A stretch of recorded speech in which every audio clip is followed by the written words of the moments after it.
Hello दोस्तों, welcome back.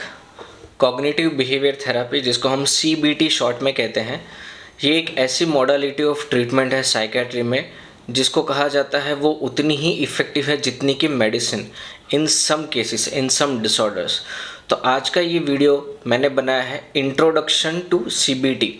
हम इसके बारे में बेसिक जानेंगे कि सीबीटी क्या होता है और कौन से डिसऑर्डर में ये यूज़ किया जाता है। तो बिना आपका टाइम वेस्ट किए हम सीधा वीडियो को यहाँ पे स्टार्ट करते हैं और जानते हैं कुछ नया आज ह्यूमन ब्रेन के बारे में।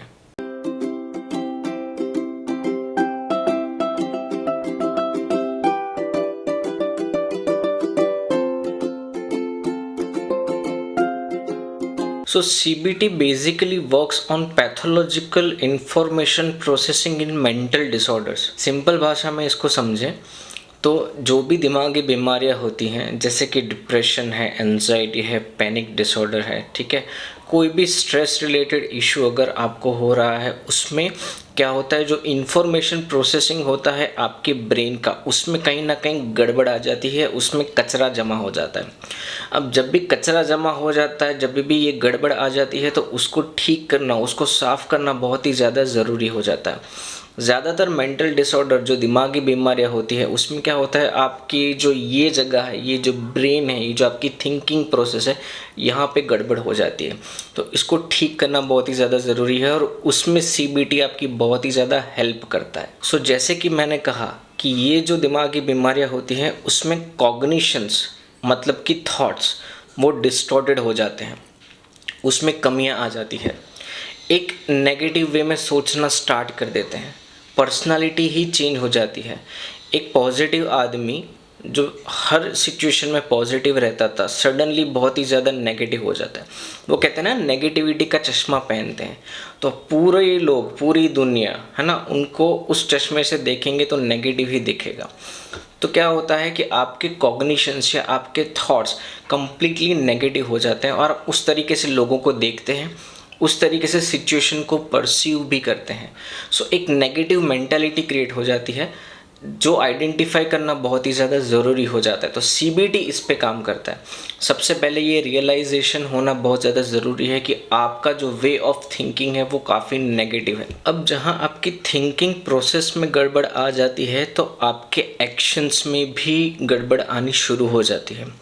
जहाँ एक्शन बार बार रिपीटेडली प्रॉब्लम्स क्रिएट कर रहे हो, तो वहाँ पे एक पर्सनालिटी बन जाती है ना, आपके बिहेवियर में वो चीज़ आ जाती है। तो negative thinking, negative actions, that leads to negative behaviour, that leads to ultimately negative personality. ठीक है, सो ये एक पूरा चेन ऑफ कनेक्शन है कि जहाँ स्टार्ट होता है नेगेटिव थिंकिंग से और वो चला जाता है नेगेटिव बिहेवियर तक। सीबीटी आपको हेल्प करता है कि आप अपनी नेगेटिव थिंकिंग को, अपने कॉग्निशंस को कैसे पहचानें, कैसे उनको चेंज करें, ताकि आपके एक्शंस में चेंज आए, ताकि आपके बिहेवियर में चेंजेस आए। दोस्तों, सीबीटी की शुरुआत हुई 1960 में। एरन बैक, जिसको सीबीटी के गुरु कहे जाते हैं, उन्होंने सीबीटी का एक इंट्रोडक्टरी मॉडल दिया। उन्होंने समझाया कि ह्यूमन इमोशंस कैसे कनेक्टेड हैं ह्यूमन थिंकिंग के साथ में। सपोज एक एग्जाम्पल के तौर पे समझने की कोशिश करते हैं। अगर आपको मैं ये कहूँ कि सोचिए कि आपकी लाइफ में सब अच्छा हो रहा है, जो भी ड्रीम्स आपने देखे वो सारे के सारे फुलफिल हो रहे हैं और आपकी आने वाली लाइफ बहुत अच्छी जा रही है, तो आप अंदर से कैसा महसूस कर रहे हो? अच्छा महसूस कर रहे हो, ऑफ कोर्स, ठीक है, हैप्पी फील कर रहे हो, सेटिस्फाइड फील कर रहे हो, कंप्लीट फील कर रहे हो। अब ये सोचिए कि जो भी आपने सोचा है अपनी लाइफ के बारे में, वैसा बिल्कुल नहीं होने वाला, बिल्कुल ऑपोजिट होने वाला है, सब चीज़ें आपके साथ गलत होने वाली हैं, है ना। तो आप क्या फील करोगे? ऑफ कोर्स आप अच्छा फील नहीं करोगे, आप अंदर से थोड़ा एम्प्टी फील करोगे, आप थोड़ा फ्रस्ट्रेटेड फील करोगे, आप नर्वस फील करोगे, आप एंशियस फील करोगे, तो सारे नेगेटिव इमोशंस आ जाएंगे। तो ये इमोशंस आए कहाँ से? वो आए आपकी थिंकिंग से। कैसे? जब मैंने आपको कहा कि सोचिए, है ना, आपने एक थॉट जनरेट किया अपने माइंड में, उस थॉट ने एक इमोशंस को लाया।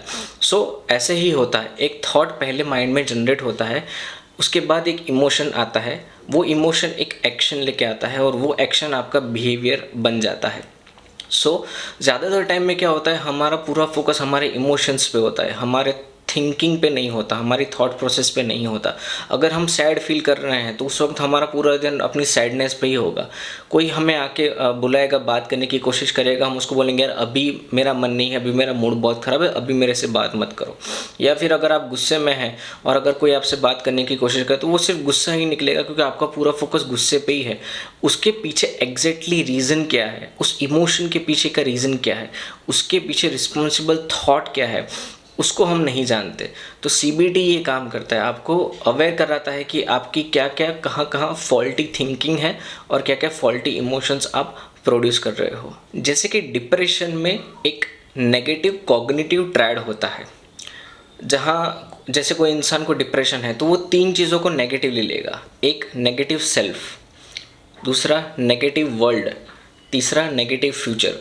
वो खुद को भी नेगेटिव कंसिडर करेगा, वो अपने आस पास वाले लोगों को भी नेगेटिव कंसिडर करेगा, पूरी दुनिया ही नेगेटिव है, और नेगेटिव फ्यूचर मतलब उसका आने वाला फ्यूचर भी नेगेटिव है। तो ये हो गया negative cognitive triad, again thinking में गड़बड़। ठीक है, जिन लोगों को एंजाइटी डिसऑर्डर है उन लोगों में किस तरह का कॉग्निटिव एरर देखने में मिलता है, वो लोग क्या करते हैं, ओवर एस्टिमेट करते हैं रिस्क को। ठीक है, जैसे कि अगर आप ड्राइव कर रहे हो, अगर आप रोड पे जा रहे हो तो ऑफ कोर्स मतलब एक्सीडेंट होने का खतरा तो हर किसी को रहता है, लेकिन उसके डर से लोग ड्राइव करना नहीं छोड़ देते, राइट। अब जिन लोगों को एंजाइटी डिसऑर्डर है, अगर जिन लोगों को फोबिया डेवलप हो गया है, तो वो ड्राइव करना ही बंद कर देंगे, वो ओवर एस्टिमेट करेंगे उस चीज़ को। ठीक है, जिन लोगों को पानी से डर है तो वो पानी से 10 फुट की दूरी बना के रखेंगे, उससे अगर एंजाइटी क्रिएट होती है तो उसका अगर फोबिया है तो ये जो बहुत ज़्यादा इंपॉर्टेंस देना अपनी फील को, ये जो ओवर एस्टिमेट करना चीज़ों को, ये भी एक तरह का कॉग्निटिव एरर है जिसको हम सीबीटी में ठीक करने की कोशिश करते हैं। अब जानते हैं सीबीटी के कुछ इंडिकेशंस के बारे में कि कौन कौन से ऐसे मेंटल हेल्थ इश्यूज़ हैं जिसमें हम सीबीटी यूज़ कर सकते हैं। तो सबसे ज़्यादा सबसे कॉमन हम डिप्रेशन और एंजाइटी, ये 2 डिसऑर्डर ऐसे हैं कि जहां हमें बहुत ज़्यादा अच्छा रिजल्ट मिलता है सीबीटी के थ्रू। अगर मेडिसिन के साथ साथ सीबीटी थेरेपी भी दी जाए तो दोनों पैरेलली बहुत अच्छा और बहुत फास्ट हमें रिजल्ट दे सकते हैं। दूसरा हो गया personality disorders, eating disorders, even in cases of bipolar disorders, schizophrenia, psychosis, drug addiction। सो ये कुछ इंडिकेशंस ऐसे हैं कि जहाँ सीबीटी आपकी बहुत ज़्यादा हेल्प कर सकता है। दोस्तों आने वाले कुछ वीडियो में सीबीटी को लेके मैं और डिटेल्स में वीडियो बनाऊंगा, specific CBT for depression, CBT for anxiety, CBT for OCD. तो ये सब चीज़ें भी मैं कवर करने वाला हूँ। तो मेक श्योर कि अगर आप मेरे साथ जुड़े नहीं हैं तो प्लीज़ जुड़ जाइए, चैनल को सब्सक्राइब कर दीजिए। मिलते हैं हम अगले वीडियो में, तब तक के लिए take care of your mental health.